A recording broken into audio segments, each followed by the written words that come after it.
Hey everyone, it looks like the Lucid Air has gotten a little notification about a new software update. It says update is available, and I think this is going to give some new multitasking features that can pop up on the side of the display here. We can review the update and check it out a little bit more in depth, but hopefully we'll be able to actually do the update and see this whole process and what new features that the Lucid Air will give you over the air.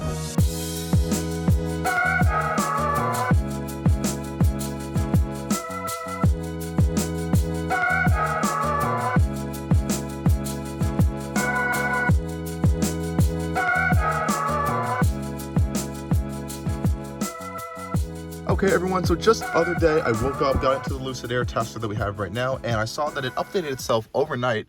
I know that thing took almost 2 hours to update this current software, and we can see it right here, 2.1.42, and I love how Lucid allows you to learn more about the software update within the vehicle, so you can just kind of press that button. It will load up on their browser right here, and you can see all the changes in the update. Now, the one that I've been kind of really seeing the most is this new multitasking widget that they added. And essentially what it is on your cluster here, you can now access call, media information, as well as route and navigation information, particularly from the Lucid navigation system. I don't think this doesn't work yet with Apple Maps. I've tried that through Apple CarPlay. I don't believe it works with Google Maps yet. So right now it's really the only Lucid navigation system. So let me just show you that real quick. So as you can see here, I have Apple CarPlay launched on my phone, and we have our cluster right here, and you can see that this new little widget screen is available to you right here. So we see Apple CarPlay, it's showing our music playing. And if I were to go into the Lucid navigation system, and let's see, we put here, and let's say we put in a destination somewhere, down here, let's put food and drink. I'll go to the Dunkin' Donuts that's in this shopping center we have right here. Press go.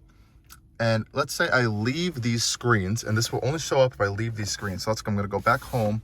You're gonna see up here, it's gonna show up on the dash. So this little widget thing for the navigation will only work for Lucid's navigation if you leave the navigation screen within the Lucid software. So let's say if you go to Apple CarPlay, it'll show up there. But if I go back to the maps, it will go away and bring it back up into the actual Lucid displays. But it does always seem to leave your music or whatever you're playing there on there, which is pretty nice. Now, what else do we have in this software update? Let me just end this navigation here. Press learn more again, bring us back up to that software update page. There's a few other features that actually aren't even applicable to this car in this software update. One of them are the Powertrain upgrades. These are really applying to the new pure rear-wheel drive customers, as well as Sapphire customers. So for the rear-wheel drive customers, users will receive a notification if the conditions exist that will limit their regen in their vehicle, possibly in low cold weather or low charge conditions. For Sapphire customers, users will experience an improved throttle response for smoother handling, so that's kind of cool in their track modes. And there's some other minor improvements and fixes, so I'm curious to see what Lucid actually did with those, other than just saying that they've made some minor fixes and improvements. So that's kind of cool. And then I believe this is a general thing for all Lucid Airs, is they've increased the amount of time preconditioning will condition the powertrain to ensure a better experience when charging. This is pretty cool. And as I mentioned in our charging video, if you input a destination for a charger station in your Lucid navigation system for charging, it will automatically precondition the battery. I believe that's a setting you can set up in the settings here. If we go to vehicle, I could be in charging actually. But I know in charging you can actually manually precondition it by pressing start preconditioning, but it's better to do that on your route to the charging station so you have time for the vehicle to precondition, which is really cool. You can also schedule your charging, but I guess that longer time of battery preconditioning will allow for a little bit of a smoother and quicker charging experience. Now, also in this update, we have some changes to the ADAS system, so your adaptive driver cruise system. So this one essentially is just making enhancements on how to highway assist performs on curves. Sometimes on curves, when the lane keep assist and highway assist may be a little bit weird in some vehicles, so I think they're improving that. Also improve the performance of manual lane biasing, as well as surround view monitoring is now available quicker to access. So quicker accessing that surround view monitor, really easy to pop up. I haven't really had any issues with that. Sometimes navigating to the different camera angles can be a little confusing, but I think generally the layout of this system is pretty nice, and the resolution of the cameras are super high quality, which I really love. Other updates, we have some SiriusXM updates for those who use SiriusXM.